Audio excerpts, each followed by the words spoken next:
खबरों की करते हैं। देश की अर्थव्यवस्था के लिए नासूर बन चुके काले धन की समस्या पर मोदी सरकार के सर्जिकल स्ट्राइक के बाद चारों तरफ इस फैसले का स्वागत हो रहा है। तो जनता को परेशानी ना हो, इसके लिए भी लगातार तमाम एजेंसियां मिलकर सरकार के साथ काम कर रही हैं। कल से बैंक और एटीएम भी काम करने लगेंगे, जिसके बाद लोगों को हो रही दिक्कतें और भी कम हो जाएंगी। प्रधानमंत्री नरेंद्र मोदी ने 500 और 1000 रुपए के नोट पर प्रतिबंध लगाकर काले धन के खिलाफ बड़ी सर्जिकल स्ट्राइक की और देश को भ्रष्टाचार मुक्त बनाने की दिशा में बड़ा कदम उठाया है। देश में काले धन की रोकथाम के लिए ये प्रयास काफी सराहनीय हैं। हालांकि इस अभियान के चलते आम लोगों को कुछ तकलीफ तो हो ही सकती है, लेकिन इसका दूरगामी असर देश के हित में होगा। समाज के हर वर्ग के लोग सरकार के इस फैसले का दिल खोलकर स्वागत कर रहे हैं।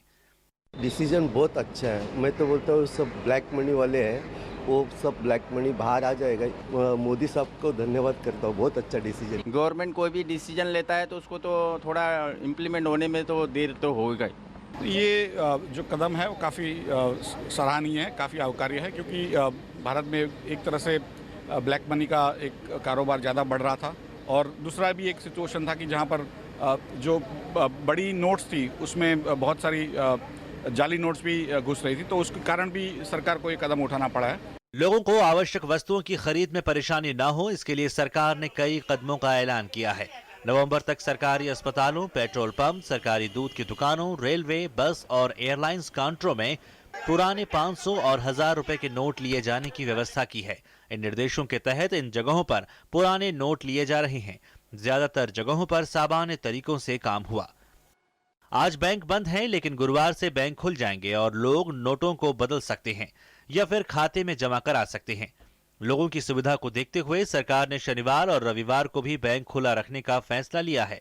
दैनिक यात्रियों को राहत देते हुए सरकार ने दिल्ली मेट्रो के रेलवे स्टेशनों पर पुराने 500 और 1000 रुपए के नोटों का शनिवार तक इस्तेमाल करने की अनुमति दे दी है।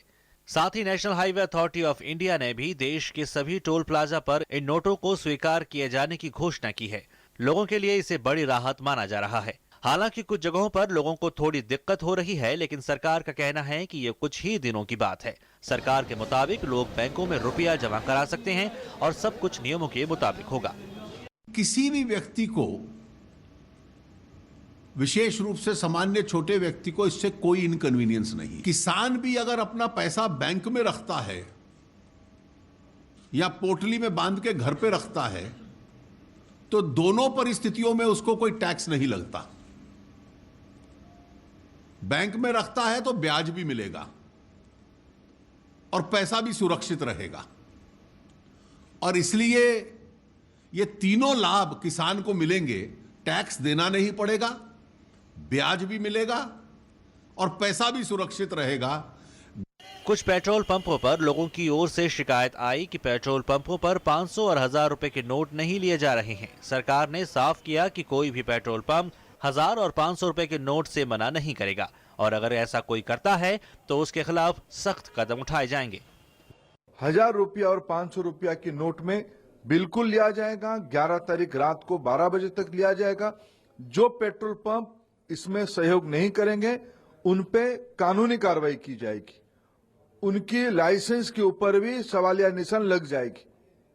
ये स्पष्ट निर्देश विभाग को दे दिया गया है, कंपनियों को दे दिया गया है। उस काम पे सब लोग सहयोग करें, यही हमारी अपील है। सरकार का मानना है कि वो शुरू से ही काले धन के खिलाफ कदम उठा रही है और ये फैसला उसी दिशा में है। कांग्रेस की ओर से फैसले पर सवाल उठाने पर भी सरकार ने उस पर जोरदार हमला किया है। From the day one, Prime Minister said that black money is eating into the vitals of our system, Indian economy, creating parallel economy. That's the purpose of demonetizing 1000 and 500 notes, and he has proved that he walks the talk. आज पहली बार इतने सदियों में भारत के अंदर जो parallel economy चल रही थी उसके ऊपर एक बहुत ही साहसिक कदम प्रधानमंत्री जी ने उठाया, और इसको ख़त्म करने के लिए, जड़ से ख़त्म करने के लिए अब हम सबको इसके अंदर साथ जुड़ना पड़ेगा। विरोधी दलों की ओर से कुछ भी कहा जा रहा हो, लेकिन जनता की ओर से इस पर जोरदार प्रतिक्रिया आ रही है। बिहार की राजधानी पटना में लोगों ने इस फैसले का स्वागत किया। लोग सड़कों पर उतरकर ढोल बजाकर खुशी मनाते हुए नजर आए। साथ ही लोगों ने एक दूसरे को गुलाल लगाकर बधाई भी देते हुए दिखे। देश की जनता फैसले से खुश है। उसको कुछ दिक्कतें भले ही आ रही हैं, लेकिन आने वाले दिनों में ये देश के लिए वरदान साबित होगा। News night desk, DD news.